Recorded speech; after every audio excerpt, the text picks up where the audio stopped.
Boa noite a todos, aqueles que ainda não cumprimentei. Muito bom ver vocês aqui nesta noite. O tema da mensagem de hoje é: por que você deve pregar o Evangelho? É de uma negação: por que você deve pregar o Evangelho? A gente vai estudar isso a partir de Romanos, capítulo 1, dos versos de 16 até o 21. Irmãos, Jesus Cristo é o caminho da salvação.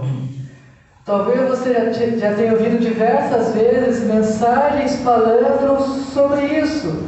Talvez desde criança. Mas há sempre o que aprender e também há sempre o que ser relembrado. Nós, igreja, só estaremos cumprindo a missão de Deus, a nossa função como igreja, se pregarmos o Evangelho de Jesus Cristo. Se a pregação do Evangelho não for a nossa prioridade, não fizer parte das nossas prioridades como igreja, nós não estaremos cumprindo a nossa função. Os batistas desde cedo foram rápidos em entender a importância da pregação do Evangelho. Há grandes nomes da história batista de pregadores notáveis do Evangelho de Jesus Cristo. E nós, como Convenção Batista Brasileira, temos 3 juntas de missões: a estaduais, a nacionais e a junta de missão mundiais.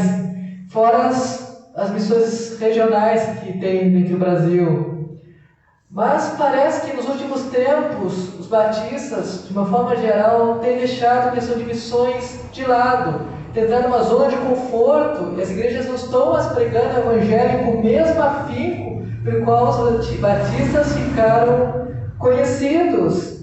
E nós devemos voltar a isso, a ter ênfase, a ter motivação, empolgação em pregar o Evangelho de Jesus Cristo. Precisamos ser uma igreja que vive missões, que prega o Evangelho. Eu vou estar lendo Romanos capítulo 1, e essa é uma carta ao apóstolo Paulo, que é clara em nos dizer a realidade do ser humano, e como o ser humano precisa de Deus, como precisamos ser justificados por Deus, porque todos nós carecemos da glória de Deus, todos necessitamos da graça de Deus. Se não fosse pela graça de Deus, nós estaríamos condenados ao inferno. E os 3 primeiros capítulos iniciais aqui já estabelecem os pontos principais da carta. Todos os seres humanos são pecadores, necessitam da graça e da glória de Deus. Vamos ler então Romanos capítulo 1, dos versos 16 ao 21.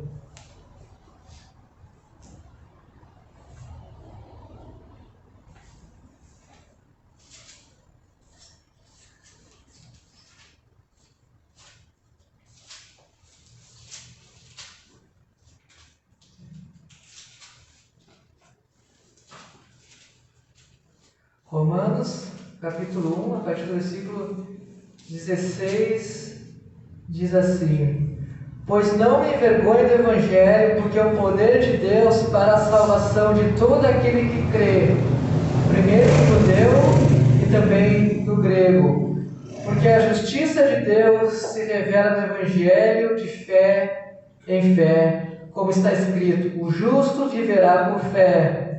A ira de Deus se revela no céu contra toda impiedade e injustiça dos seres humanos que, por meio da sua injustiça, suprimem a verdade.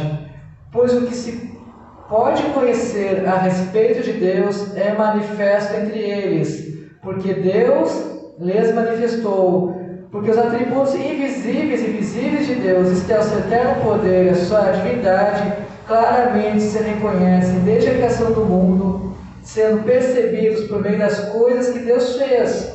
Por isso os seres humanos são indesculpáveis, porque tendo conhecimento de Deus, não o glorificaram como Deus, nem lhe deram graças.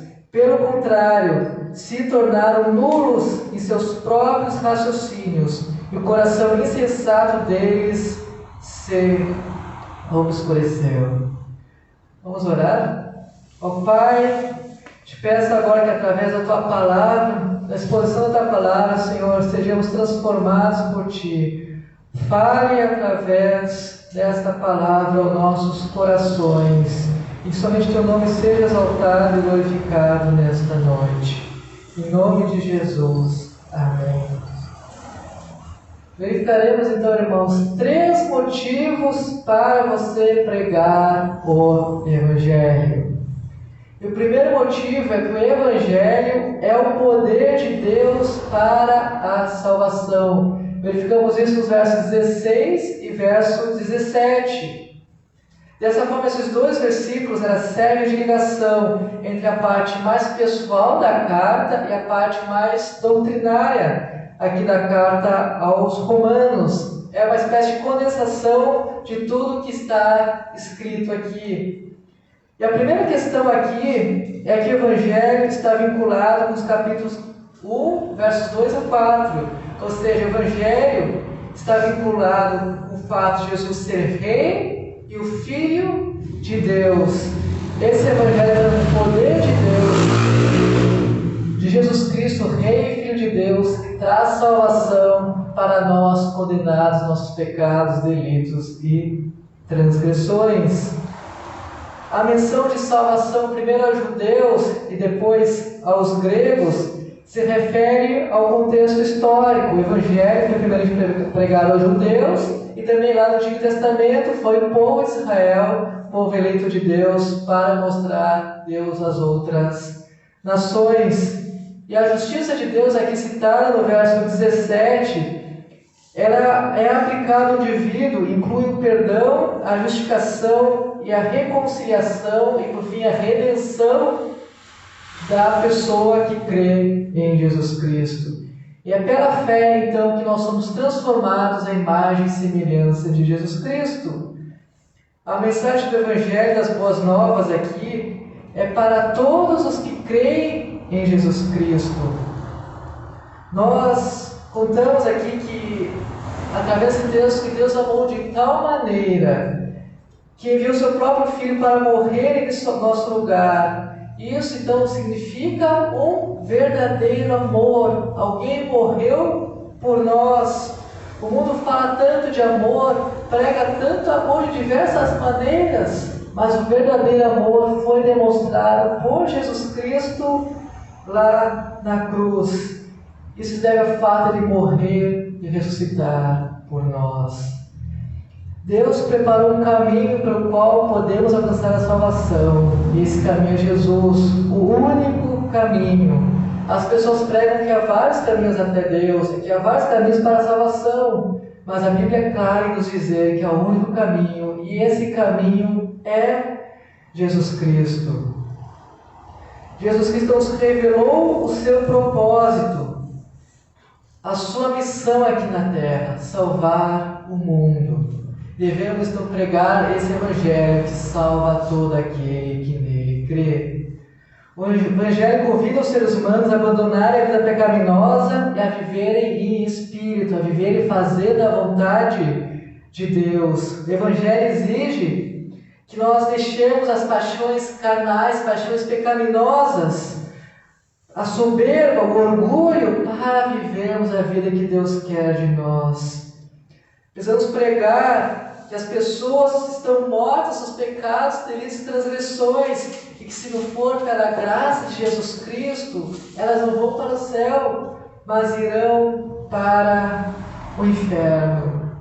O Evangelho também fala que devemos carregar a cruz a cada dia e seguir a Jesus Cristo aonde quer que Jesus nos conduza. É necessário então que a gente receba com amor essa verdade, que precisamos negar a nós mesmos, viver para Jesus Cristo e anunciar Jesus Cristo para as outras pessoas. E mesmo quando a gente aprende tudo isso, que Evangelho, que Jesus é o único caminho para a salvação, que Jesus é o poder de Deus para salvar a humanidade, ainda muitas vezes fazemos contrário do que Paulo nos fala aqui no início do versículo 16, quando ele diz: porque não me envergonho do Evangelho. Não me envergonho do Evangelho. E tantas vezes as pessoas fazem exatamente ao contrário disso. Muitas vezes é a vergonha de pregar Jesus Cristo. Muitas vezes é a vergonha de ser rejeitado, de ouvir coisas que não gostaria de ouvir, ou é medo de que não tenha palavras certas para falar. Mas a gente deve pedir para Deus, dê as palavras certas. A gente souber dizer que Jesus salva, quem crê nele já é suficiente para pregar. Não precisamos saber toda a Bíblia, apenas o suficiente que Jesus é a luz do mundo, que Jesus traz salvação àquele que nele crê. Tantos empecilhos são colocados para deixar de pregar o Evangelho da salvação, a dar as mais diversas desculpas. Mas pensarmos que essa vida é tão curta, vamos ver que essas desculpas não fazem sentido nenhum, porque é uma eternidade que é decidida aqui. Se a pessoa crê em Jesus Cristo, vai para o céu, passar a vida eterna no céu, e se não crer, vai passar a vida eterna no inferno. Sabendo disso, nós não podemos ficar inertes diante da vida das outras pessoas. Em Efésios 2, a gente lê que as pessoas estão mortas aos pecados, delitos e transgressões. E se não for pela graça de Deus, ninguém será salvo. Então devemos pregar o Evangelho sabendo que é o poder de Deus para trazer salvação. 3 motivos para você pregar o Evangelho. O Evangelho é o poder de Deus para a salvação. Segundo, a ira de Deus se manifesta contra os ímpios. A gente vê isso no versículo 18. O apóstolo Paulo aqui relaciona a justiça de Deus e, consequentemente, o Evangelho de Cristo com a sua ira contra a impiedade. A ira de Deus contra a impiedade e a injustiça dos seres humanos. Dessa forma, a redenção da criação inclui necessariamente um acerto de contas. Há algo para ser acertado porque o pecado entrou no mundo e as pessoas são pecadoras. E esse acerto de contas se dá pela fé em Jesus Cristo. Lá em Colossenses 2,14, a gente lê: cancelando o escrito de dívida que era contra nós e que constava de ordenanças, o qual nos era prejudicial, removeu inteiramente, cravando-o na cruz. Jesus Cristo cravou a nossa dívida na cruz. Ele fez o acerto de contas. Nós somos salvos, nós que cremos nele, devemos proclamar isso aos outros, que há um acerto de contas a ser feito. Que acerto de contas é esse? Crer em Jesus Cristo como único Senhor e Salvador. Então na cruz Deus cancelou nossa dívida. E na cruz Jesus bebeu todo o cálice da ira de Deus que deveria cair sobre nós. A ira de Deus que cairia sobre nós, caiu sobre Jesus ali naquela cruz. Ele tomou o nosso lugar. É uma decisão justa e soberana de Deus. E também verificamos que a ira de Deus cairá sobre aqueles que não creram em Jesus Cristo. Então, devemos nos empenhar a pregar o Evangelho para a salvação de todo aquele que ainda não crê em Jesus Cristo. E nós, muitas vezes, tão pouco nos importamos com quem ainda não crê em Jesus Cristo. Deixa eu fazer uma ilustração, trazer uma ilustração para mostrar um contraste, como nós temos vivido e como quem de fato se importa com o perdido vive. Cara, esse é só um tipo de vida, mas demonstra aqui que é se dedicar de fato para Cristo. Eu gostaria que a gente pensasse um pouco na vida de John Gibson Paton. Ele é um pastor e missionário escocês lá do século XIX. Em determinado momento da sua vida missionária, ele decidiu ir para as ilhas do Pacífico Sul, que são as ilhas de Novas Hébridas. Eles tinham um ministério muito bom onde ele estava, mas ele entendeu de Deus que devia ir para outro lugar. E esse lugar era um lugar horrível. Por quê? Porque era um lugar onde tinha canibais. E muitos missionários já tinham morrido ali, fruto desses canibais. Aquele povo comia os outros seres humanos, matavam e comiam. Mas Pentão entendia que ele deveria se sacrificar em prol de levar a salvação para esse povo. E Pentão conta em sua história que ele sofreu muita resistência para ir até as ilhas Canábis. E dentre as resistências, uma delas, eu destaquei aqui, que ele diz assim: dentre aqueles homens que buscam me deter, havia um velho senhor cristão, cujo maior argumento foi: canibais, você será comido por canibais. Finalmente respondi: Sr. Dixon, o senhor está avançado em anos e sua perspectiva é de logo ser posto ao túmulo para ser comido por vermes. Eu te confesso que se apenas puder viver e morrer, servindo e honrando o Senhor Jesus, não fará diferença para mim se serei comido por canibais ou por vermes. No grande dia, meu corpo ressurreto se levantará tão belo como o seu, na semelhança do nosso Redentor ressurreto. Para Pentão aqui, não havia problema nenhum ser morto por canibais, porque todos nós vamos virar pó. Se não for morto por canibais, vamos ser comidos por vermes. Nós vamos virar pó, nós vemos o pó e do pó voltaremos. O que importa é o que fazemos enquanto estivermos vivos. Pentão então não hesitou em entregar sua vida completamente para que aquele povo ouvisse que só Jesus Cristo salva. E a minha pergunta para você essa noite é: o quanto de sua vida você tem dedicado para pregar que só Jesus Cristo salva? Será que você tem levado a sério a mensagem que a ira de Deus vai cair sobre todo aquele que não crê em Jesus Cristo? Que você possa refletir nessa noite quão sério você tem levado a mensagem bíblica. São 3 motivos para você pregar o Evangelho. Primeiro, o Evangelho é o poder de Deus para a salvação. Segundo, a ira de Deus se manifesta contra os ímpios. E terceiro, todos são indesculpáveis perante Deus. No versículo 18, que eu vou estar lendo aqui novamente, diz assim: a ira de Deus se revela do céu contra toda impiedade e injustiça dos seres humanos que por meio da injustiça suprimem a verdade. Então nos é revelado aqui que a ira de Deus cai sobre os ímpios, como a gente tem falado esta noite. E se prosseguirmos aqui lendo os versículos, chegamos no que se pode ser descrito como a chocante realidade de que todo ser humano, sem exceção, é indesculpável perante Deus. Versículos 19 e 20 diz assim: pois o que se pode conhecer a respeito de Deus é manifesto entre eles, porque Deus lhes manifestou.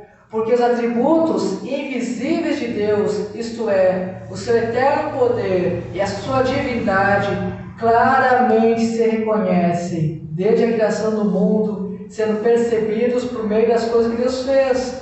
Por isso os seres humanos são indesculpáveis. Todo ser humano é indesculpável perante Deus, porque Deus se revelou a todos os seres humanos. Quando lemos isso, quando falamos que as pessoas não têm desculpa perante Deus, com frequência a gente ouve informações do tipo: que injustiça! E aqueles povos que nunca ouviram falar de Jesus, eles vão para o inferno. Que injustiça esse tipo de pregação! Mas a questão é, não deve lidar se é justo ou não, porque Deus diz que isso é justo. Deus se revelou a todos, através da natureza criada, como fala em Romanos 1, através da moral do ser humano, quando fala em Romanos 2. E vista disso, a nossa obrigação é então pregar o Evangelho de Jesus Cristo. Todos são indesculpáveis e todos precisam crer. A única exceção que a gente pode entender é de crianças que ainda não atingiram a idade da razão, não sabem discernir entre bem e o mal, ou pessoas com alguma deficiência cognitiva que se assemelham a esse tipo de criança, que não tem condições de crer. Uma das narrativas bíblicas que não trata essa questão da criança ir para o céu, criança pequena ainda, está lá em 2 Samuel 12, de 22 a 24, na qual Davi está falando logo após que seu filho recém-nascido morreu. Davi diz assim nesse versículo: Davi respondeu: enquanto a criança ainda estava viva, jejuei e chorei, porque dizia: talvez o Senhor se compadeça de mim e a criança continuará viva. Mas agora que ela morreu, por que jejuar? Poderá eu trazê-la de volta? Eu irei até ela, mas ela não voltará para mim. Está dizendo aqui, quando eu morrer, eu vou até o céu estar com meu filho. Então, por isso, não vou jejuar, não há nada mais para fazer com ele. Ele já está no céu, então quando eu morrer, eu vou se encontrar com ele. Então, com exceção das crianças pequenas ou das pessoas que têm uma deficiência mental, que não podem ainda crer, todo o resto precisa crer em Jesus Cristo. Nós devemos ter convicção disso e pregar o Evangelho de Cristo Jesus. Não há nada que o ser humano faça que o torne de alguma maneira merecedor do céu. Isso fica claro na parábola do camelo e do fundo de uma agulha. Creio que todos aqui alguma vez já ouviram falar dessa parábola que Jesus conta do camelo e do fundo de uma agulha. Vou ler aqui Mateus 19, 23, que diz assim: então Jesus disse a seus discípulos: em verdade lhes digo que um rico dificilmente entrará no reino dos céus. E ainda lhe digo que é mais difícil um camelo passar pelo fundo de uma agulha que um rico entrar no reino de Deus. Que é mais fácil um camelo passar pelo fundo de uma agulha que um rico entrar no reino de Deus. Ao longo da história da igreja, foram feitas diversas tentativas de amenizar o tipo de mensagem que tem sido trazida aqui. Lembra do slide? Obrigado. É como se estivesse forçando o camelo a passar no fundo de uma agulha. Uma das tentativas que foi feito foi ao dizer que o escritor, no caso Mateus, errou ao escrever. A verdade, ao invés de escrever camelos, que é camelo em grego, se ao invés de escrever camelos, que seria a corda em grego, ele escreveu camelos, que seria camelo. Então foi um erro de escritura. Na verdade, que Jesus está se referindo era uma corda difícil de passar para o fundo de uma agulha, mas com muito exercício, com muita força, poderia passar no fundo de uma agulha. Essa é uma das tentativas de harmonizar o texto com uma ideia de que o rico vai entrar no céu. A outra tentativa que é feito não é diminuir a agulha, aumentar a agulha, qualquer coisa disso.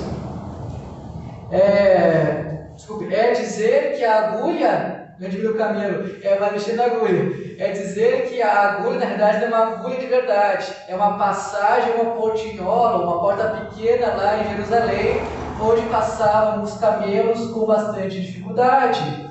Mas isso é problemático, porque a gente não encontra nenhum escrito dos primeiros séculos da igreja que de fato não existia qualquer menção a uma porta em Jerusalém, portinhola ou passagem, que se chamasse buraco da agulha. Muitos séculos depois se criou essa passagem, mas na época de Cristo não existia. Esse ditado, na verdade, que Jesus utiliza de passar um camelo para o fundo de uma agulha, já era algo popular na época. Por exemplo, lá na África, se utilizava a expressão: é mais fácil um elefante passar no fundo de uma agulha do que acontecer determinada coisa. Então essa ideia de comparação de animais em uma agulha já era comum. E outra questão bastante evidente, que agulha é agulha e não é uma passagem em Jerusalém, é porque Lucas que era médico, ao falar sobre agulha, escreve uma palavra grega chamada belones. E essa palavra, ela se refere a uma agulha cirúrgica. Não há como essa agulha ser outra coisa a não ser uma agulha. Então o que a gente entende? Que apesar de diversas tentativas de mudar o sentido do texto, o texto é o mais claro que ele quer dizer uma agulha, um camelo é um camelo. Então como a gente pode entender? Será que o rico pode entrar no reino dos céus? Será que não pode entrar no reino dos céus? Quem pode entrar no reino dos céus em virtude desse texto? Eu vou continuar lendo. Depois que Jesus conta a parábola, o texto diz assim: ouvindo isto, os discípulos ficaram muito admirados e perguntaram: sendo assim, quem pode ser salvo? Jesus, olhando para eles, disse: para os seres humanos isto é impossível, mas para Deus tudo é possível. O que Jesus está querendo dizer aqui? Que o rico não vai ser salvo, que o pobre não vai ser salvo, ninguém vai ser salvo, porque ser salvo é impossível para o ser humano, mas é possível para Deus, que traz salvação ao ser humano. Eles tinham a ideia de que o rico, por ter as riquezas, estava mais próximo de Deus. Então eles pensavam: poxa, se nem o rico é salvo, imagina eu que sou pobre. Mas a ideia é: ninguém vai ser salvo por seus próprios méritos, mas pelo poder de Deus, sim, a pessoa pode ser salva. Então essa é a ideia. Crê em Jesus Cristo e a salvação chegará. A pessoa será salva. Em virtude de todos sermos indesculpáveis perante Deus, devemos pregar então o Evangelho para todos sem exceção. Concluindo, irmãos, Jesus Cristo é o caminho da salvação. A gente ficou essa noite 3 motivos por que você deve pregar o Evangelho. Primeiro, o Evangelho é o poder de Deus para a salvação. Somente o Evangelho, qualquer outro testemunho, não traz salvação. Segundo, a ira de Deus se manifesta contra os ímpios. E terceiro, todos são indesculpáveis perante Deus. Diante disso, igreja, a gente vai optar pelo conforto, ou vai optar por obedecer a Deus, sair da nossa zona de conforto e pregarmos o Evangelho de Jesus Cristo? Qual será a nossa escolha? Vamos deixar as coisas como estão, ou nos sacrificarmos por missões pela vida do ser humano, que está indo de passos largos em direção ao inferno? Todos pecaram contra Deus, separados estão de Deus e precisam da graça de Deus. Como disse Billy Graham certa vez, a Bíblia não manda que os pecadores procurem a igreja, mas ordena que a igreja saia em busca dos pecadores. A Bíblia nos manda pregar o Evangelho, não o contrário. E Cristo não é insensível às necessidades terrenas. Ele se importa com cada ser humano. Ele se importa conosco. Ele sabe todas as nossas necessidades e tem cuidado de nós, em cada uma das nossas necessidades. Mesmo que a gente não note isso, Deus tem cuidado de cada um aqui. No entanto, Ele veio para reconciliar o ser humano consigo mesmo, com Deus no caso. Trazer o ser humano de volta ao caminho de luz que é Jesus Cristo. E nós devemos fazer parte disso. Esse é o meu apelo. Devemos sair da nossa zona de conforto e pregar o Evangelho de Jesus Cristo. Precisamos ser batistas como eram os batistas antigamente, seremos conhecidos como igreja missionária. Mas antes aqui de encerrar a mensagem, eu gostaria de lhe contar o que aconteceu com o missionário Panther, que eu falei antes, lá nas ilhas do Pacífico Sul. Melhor, vou deixar que ele conte para vocês nessa narrativa dele. Ele diz assim: a esposa, no caso dele, morreu, se adoeceu. Então Panther está falando a respeito da esposa dele, Mary. E nessa fala dele, ele diz assim: ela tivera um ataque de malária, seguindo a esposa. A malária e febre. Alguns dias antes, no terceiro dia ou mais tarde, a febre voltou e atacou-a dia sim, dia não, com gravidade crescente por uma quinzena. Diarreia se seguiu e sintomas de pneumonia com ligeiro delírio em intervalos. E em seguida, em um momento completamente inesperado, ela morreu no dia 3 de março. Para coroar minhas tristezas e completar minha solidão, o bebezinho, a quem tinha dado o nome do pai dela, Peter Robert Robson, foi tirado de mim após doença de uma semana, no dia 20 de março. Que aqueles que já passaram por similar escuridão, como da meia-noite, sintam minha dor. A todos os outros seria mais do que vão tentar pintar minhas tristezas. Jesus nos prometeu um caminho fácil, e foi até lá esse missionário, sofreu e perdeu a esposa, perdeu o filho dele, e conta a história que ele tinha que estar com uma espingarda e um cachorro vigiando para que o pessoal local não nos enterrasse o corpo da esposa e do filho. É uma situação muito crítica, mas mesmo assim ele entregou a sua vida e continuou entregando a sua vida por Jesus Cristo. Perdendo filho e esposa, ele não desistiu. E nós aqui, tão confortáveis muitas vezes, temos vergonha de pregar o Evangelho para a pessoa mais próxima de nós. William Carey disse a famosa frase: faça grandes coisas para Deus, espere grandes coisas de Deus. Quando Carey disse essa frase, faça grandes coisas para Deus, espere grandes coisas de Deus, eu não estava se referindo aqui a ser próspero, ser abençoado, ser rico, mas que na obra dele, para Deus, ele viria grandes coisas do agir de Deus na vida dele. Quantas vezes as pessoas reclamam: não vejo o agir de Deus, não vejo a manifestação de Deus, onde está Deus, cadê Deus em meio mundo de caos? Às vezes se emociona com o testemunho de um missionário que vem pregar o Evangelho e diz: por que a Deus age nesse missionário e não age na minha vida? Mas a verdade é que as pessoas não saem da zona de conforto para viver grandes coisas para Deus. Por isso não vem grandes coisas do agir de Deus, da obra de Deus em suas vidas. Então que de fato façamos grandes coisas para o nosso Deus. Que a gente não conheça Deus apenas de ouvir falar de testemunhos de missionários ou dos próprios testemunhos bíblicos, mas que vivenciamos o poder de Deus transformador. Nós possamos de fato ver o agir de Deus nessa cidade.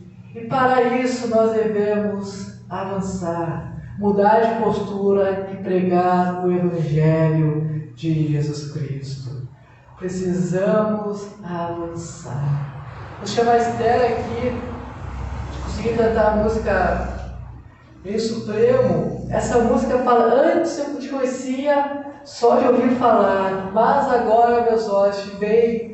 É referência a Jó, mas que se aplica à vida de muitos cristãos que só conhecem o agir de Deus de ouvir falar, mas não experimentam grandes coisas porque não tentam fazer grandes coisas, não veem pessoas convertidas porque não pregam o Evangelho de Jesus Cristo.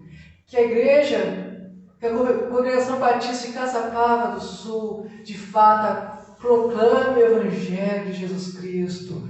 Quando Esther canta essa música, faça essa oração pedindo: Deus, me ajude a sair da zona de conforto. Deus, tira a minha timidez. Deus, me dê coragem para pregar o Evangelho a essa cidade. Se queremos ver pessoas convertidas de Jesus Cristo, se queremos congregação cheia, essa atitude deve partir de cada um que está aqui nesta noite e pregar a Jesus Cristo.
conhecia de ouvir falar, mas agora de contigo andar. Tu és meu bem supremo, meu Rei, Senhor e Paz, e alegre em tua vontade mais e mais. Tu sondas e conheces meu coração, Senhor. Sabe, sou limitado, mas tudo por teu amor. Sendo pois teu filho, venho te dar louvor. Que bom é tua vida em minha vida. Tu sondas e conheces meu coração, Senhor. Sabes de ti dependo e conto com teu amor. Sendo pois teu filho, venho te dar louvor. Que bom é tua vida em minha vida. Que glória a tua vida em minha vida.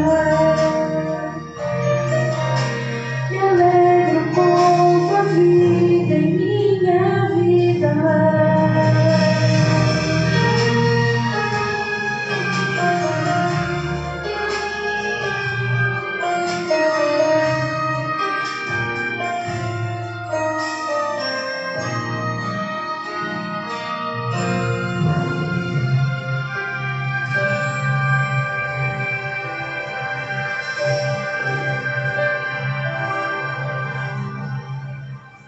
Vamos orar.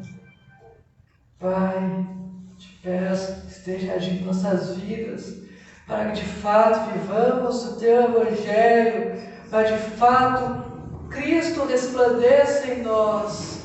Peço, Pai, que nos tire toda a vergonha de pregar o Evangelho, nos tire toda a timidez, qualquer barreira que nos atrapalhe de falar de Ti para as outras pessoas.